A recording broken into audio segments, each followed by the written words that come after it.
तो hello dear students, welcome back to this session of ICT virtual classroom. ICT virtual classroom के session में आप सभी का एक बार फिर से स्वागत करते हैं। आज की क्लास में बात करने जा रहे हैं क्लास 6 साइंस सब्जेक्ट के ऊपर, कक्षा 6 विषय विज्ञान के ऊपर। प्रीवियस क्लासेस में हमने जो जो टॉपिक सीखे हैं, जो जो चैप्टर्स करे हैं, आज हम उसका रिवीजन कर रहे हैं। आज हम क्या कर रहे हैं? आज हम सारी बातों का रिवीजन कर रहे हैं। तो कुछ कुछ चीजें मैं आपसे डिस्कस करूंगा। आज आपको आज उनके क्या है आंसर्स बताने हैं। तो क्या आप सब लोग रेडी हैं? चलिए आज की क्लास को स्टार्ट करते हैं। उम्मीद करता हूँ आप सबके सब फिट फाइन हेल्दी होंगे और बिल्कुल रेडी होंगे क्लास के लिए। तो अपना पूरा ध्यान जो है सामने स्क्रीन पर बनाकर रखेंगे। जो भी बातें यहाँ से बताई जाती हैं उनको नोट डाउन जरूर करें, घर से रिवाइज जरूर करें। चलिए अपना पूरा ध्यान सामने स्क्रीन पर बनाकर रखेंगे। हम चलते हैं स्मार्ट बोर्ड की स्क्रीन पर। सो डियर स्टूडेंट्स, आज की क्लास में होने वाला है रिविजन। आज की क्लास में क्या होने वाला है? रिविजन। तो रिविजन में हम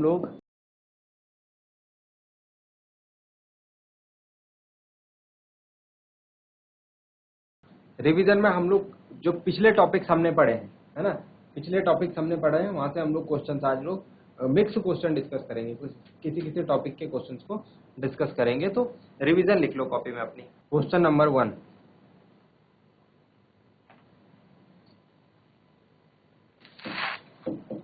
arrange the following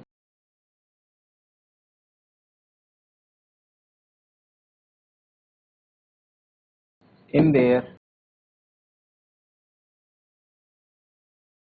increasing magnitude.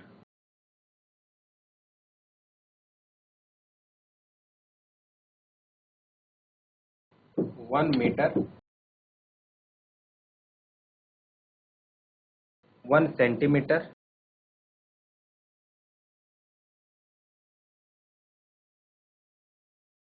1 kilometer,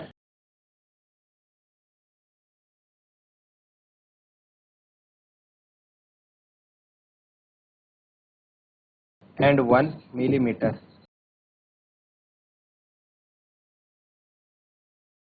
चलिए, तो ये आपको क्या करना है? अरेंज है सबसे बड़े से, इंक्रीजिंग ऑर्डर, सबसे छोटे से सबसे बड़े की तरफ हमने किया है ये क्वेश्चन। क्वेश्चन को करने के लिए आपको 2 मिनट का टाइम दूंगा। जल्दी से क्वेश्चन को नोट डाउन करेंगे और इसको सॉल्व करके लिखेंगे अपनी अपनी कॉपीज में। चलिए, तो आप लोगों ने क्वेश्चन का आंसर लिखा होगा और काफी बच्चों ने सही आंसर लिखा होगा कि जो सबसे छोटा है, सबसे छोटा इसमें जो मैग्नीट्यूड है वो किसका है? सबसे छोटा आप जानते हैं 1 मिलीमीटर होता है। तो 1 मिलीमीटर सबसे पहले आएगा। फिर उसके बाद क्या आएगा? उसके बाद इंक्रीजिंग में लिखना है ना, बढ़ते हुए क्रम में। तो मिलीमीटर के बाद सेंटीमीटर आएगा, फिर सेंटीमीटर के बाद आएगा मीटर, और फिर लास्ट में क्या आ जाएगा? किलोमीटर। यानी किलोमीटर सबसे बड़ा होता है, फिर उससे छोटा मीटर होता है, फिर सेंटीमीटर होता है, और फिर मिलीमीटर होता है। सबसे छोटा है ना, ये मैंने उल्टा ऑर्डर बताया आपको। और सीधा ऑर्डर बढ़ता हुआ क्रम क्या है? पहले मिलीमीटर, तब सेंटीमीटर, तब मीटर, तब किलोमीटर। तो ये होगा इसका आंसर भाई, इंक्रीजिंग ऑर्डर। नोट डाउन कर लीजिए।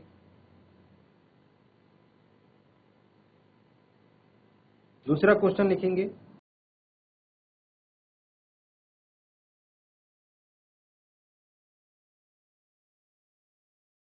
Height of a person is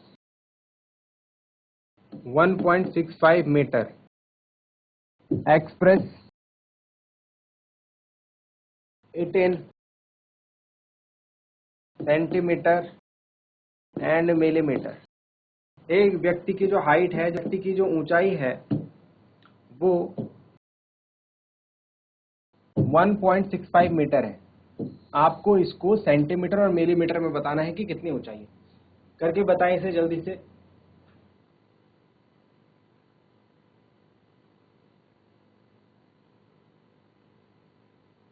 तो कैसे आपने सॉल्व करा होगा इसको? आपने यहाँ पर सॉल्यूशन में ये लिखा होगा कि इसका अगर 1.65 को हमको 1.65 मीटर को हमको सेंटीमीटर में कन्वर्ट करना है, तो उसके लिए हम क्या करते हैं? उसके लिए हम 1.65 को मल्टीप्लाई करते हैं कितने से? 1 मीटर में कितने सेंटीमीटर होते हैं? 100 सेंटीमीटर। तो 100 से मल्टीप्लाई करते हैं। तो इसको मल्टीप्लाई करेंगे जब 100 से, तो ये आएगा 165। तो ये होगा हमारा आंसर फर्स्ट का। एक 1.65 मीटर में 165 सेंटीमीटर होंगे। अब अगर बात करें दूसरी तरफ, किसकी, मिलीमीटर में। तो मिलीमीटर के लिए हमको क्या करना है, मिलीमीटर के लिए हमको बताना है कि 1.65 मीटर में कितने मिलीमीटर है। तो उसके लिए क्या करेंगे, 1.65 को मल्टीप्लाई करेंगे कितने से, 100 से तो करेंगे सेंटीमीटर में कन्वर्ट करने के लिए, लेकिन सेंटीमीटर को मिलीमीटर में बदलने के लिए फिर 10 से गुणा करनी पड़ेगी। 1 सेंटीमीटर में 10 मिलीमीटर होते हैं। तो जब हम इसको फाइनली मल्टीप्लाई करेंगे तो ये आएगा 1650। कितना, 1650। तो ये हमारा दूसरा आंसर हो जाएगा भाई। तो 1.65 मीटर को मैं सेंटीमीटर में लिखूंगा तो इतना लिखूंगा, मिलीमीटर में लिखूंगा तो इतना लिखूंगा। नोट डाउन कर लेंगे।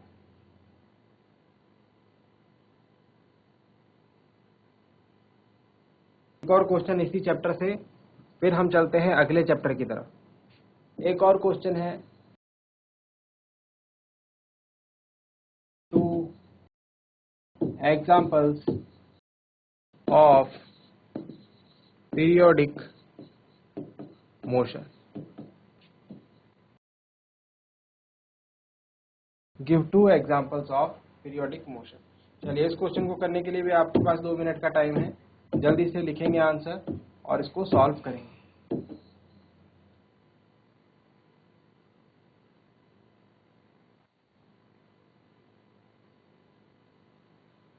चलिए, तो क्या लिखा होगा आपने यहाँ पर पीरियोडिक मोशन में। पीरियोडिक मोशन वो मोशन होता है जो अपने आप को रिपीट करता है, मतलब एक बार मोशन हुआ फिर वो मोशन रिपीट हुआ। जैसे घड़ी की सुई 12 से वापस 12 बजाएंगी, फिर 12 से वापस 12, यही तो रिपीट होता रहता है घड़ी में, 12 से 12, 12 से 12, तो मोशन ऑफ क्लॉक, ठीक है। उसके बाद जो अर्थ है, पृथ्वी है, सूरज के चारों तरफ एक चक्कर लगाएगी, 1 साल हो जाएगा, फिर दूसरा चक्कर लगाएगी, दूसरा साल हो जाएगा। तो हर साल क्या करती रहती है पृथ्वी, सन के चारों तरफ चक्कर लगाती रहती है, मतलब अपना मोशन रिपीट करती रहती है। तो 2 एग्जांपल आप दे सकते हैं, लिखेंगे इसमें। Number one motion of earth around sun. Second, motion of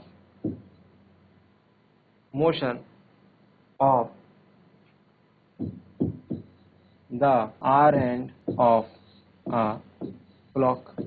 एक घड़ी की सुई जो है, मैंने यहाँ पर आर एंड लिखा, आप मिनट एंड भी लिख सकते हैं, सेकेंड एंड भी लिख सकते हैं। वो भी क्या करता है, एक पूरा चक्कर लगा के फिर वापस दूसरा चक्कर लगाती है, तो वही काम करती है, मतलब अपने मोशन को रिपीट करती है। तो ये पीरियोडिक मोशन, एक फिक्स पीरियड ऑफ टाइम में जो मोशन रिपीट होता है उसको पीरियोडिक मोशन कहते हैं। लिखें इसे जल्दी से।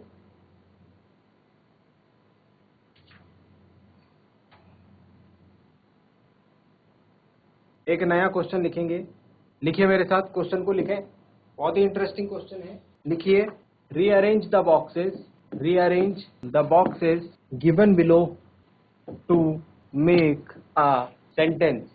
यहां पर नीचे कुछ वर्ड्स लिखूंगा मैं, उससे आपको क्या करना है, एक सेंटेंस बनाना है, एक वाक्य बनाना है, ठीक है। Helps us to understand about opaque objects. अब यहाँ पर आपको एक हिंट भी दे दिया, एक इशारा भी दे दिया है कि किसके बारे में लिखना है आपको, ओपेक ऑब्जेक्ट्स के बारे में। जो यहाँ नीचे वर्ड्स दिए रहेंगे उनसे जो सेंटेंस बनेगा वो ओपेक ऑब्जेक्ट्स के बारे में बनेगा। नीचे इस तरीके से ब्लॉक बनाए आप, इस तरीके से आप बनाएं। इसमें कितने ब्लॉक्स हो गए, 6, और एक और बना दीजिए। अब इसमें क्या लिखना है, देखो इसमें कुछ वर्ड्स लिखेंगे हम, है ना। OWSAKE, सॉरी थोड़ा गैप दे के लिखता हूँ, AKE, देन उसके बाद BJECTSM और SHAD। चलिए करो इसको करने की कोशिश करो जरा। ये पूरा मिला करके एक ऐसा सेंटेंस बनना चाहिए जिसका कुछ मतलब आए, जिसका कुछ मतलब बने ओपेक ऑब्जेक्ट्स के बारे में। करके देखेंगे, थोड़ा सा टाइम देते हैं आपको, अपना अपना दिमाग लगाइए जरा।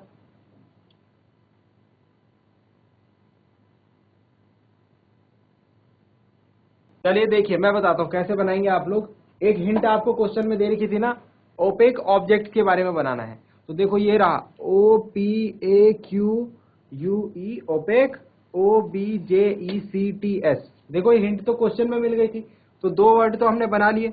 अब कैसे इसको अरेंज करेंगे, देखो मैं इनको अरेंज कर रहा हूँ यहाँ ऊपर पे। तो सबसे पहले कौन सा आएगा, सबसे पहले ये वाला पार्ट आएगा, ये वाला। तो सबसे पहले इसको लगा देंगे। देन उसके बाद क्या आएगा, OPAQ, फिर उसके बाद आएगा UEO, ये आ जाएगा। फिर उसके बाद ये आ जाएगा, ऑब्जेक्ट बनाना है हमको, OBJECT, और उसके बाद क्या SB है, तो ये आ जाएगा।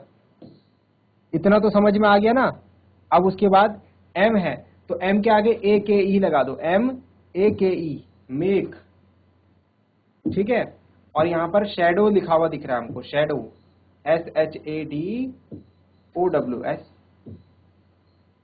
खत्म हो गई कहानी, बन गया वर्ड। अब इसको मैं लिख के दिखाता हूं, इसका क्या मतलब है। इसका मतलब है देखो, OPAQUE, ओपेक बन गया एक वर्ड, चलो कैपिटल में ही लिख लेते हैं, ओपेक। फिर उसके बाद OBJ, ये नेक्स्ट वर्ड है, OBJECTS, ऑब्जेक्ट्स। फिर उसके बाद MAKE, मेक, और फिर उसके बाद SHADOWS, शैडोज। तो क्या मतलब हुआ इसका, कि शैडोज कौन बनाते हैं, जो ओपेक ऑब्जेक्ट्स हैं वो शैडोज बनाते हैं। जो परछाई बनती है वो किससे बनती है, ओपेक ऑब्जेक्ट से बनती है। चलो लिख लो इसको जल्दी से।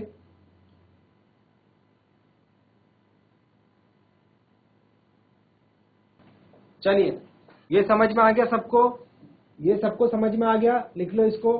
चलिए एक लास्ट क्वेश्चन और बताते हैं आपको, एक लास्ट क्वेश्चन और करते हैं आज की क्लास में। चलो, एक ऐसा ऑब्जेक्ट का नाम आपको लिखना है, लिखो जरा। Name a shape which would give a circular shadow as well as rectangular shadow।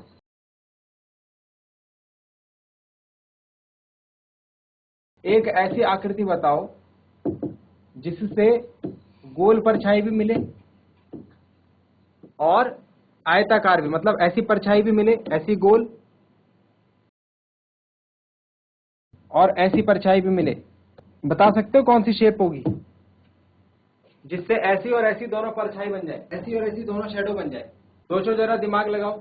याद रखेंगे, मैंने क्लास में बताया था, इसको बोलते हैं सिलेंडर। क्या बोलते हैं, सिलेंडर। कौन सी शेप होती है, सिलेंडर शेप। अगर कोई ऑब्जेक्ट सिलेंडर के जैसा है, जैसे आपका क्या हो गया, जैसे आपका बेलन हो गया, तो बेलन को जब लाइट के सामने ऐसे रखोगे तो इधर वाले पार्ट पे लाइट गिरेगी तो गोल दिखेगा, ऐसी ऐसी ऐसी शैडो दिखेगी। और जब ऐसे रखोगे तो यहाँ लाइट गिरेगी तो ये ऐसा दिखेगा। तो बेलन से आपको, सिलेंडर से आपको सर्कुलर और रेक्टेंगुलर दोनों शेप देखने को मिलेगी। तो आज के लिए इतना ही। उम्मीद करता हूँ आज की क्लास में आपको जो बातें बताई गई बच्चों वो समझ में आई होंगी, इंटरेस्टिंग लगी होंगी, और साथ ही साथ आपने उनको नोट डाउन भी किया होगा। घर से इनको एक बार रिवाइज जरूर कर लेना। अगली क्लास में मिलते हैं ऐसे ही किसी इंपॉर्टेंट और इंटरेस्टिंग टॉपिक के साथ। क्लास से जुड़े रहने के लिए आप सभी का बहुत बहुत धन्यवाद। Thank you very much and have a nice day.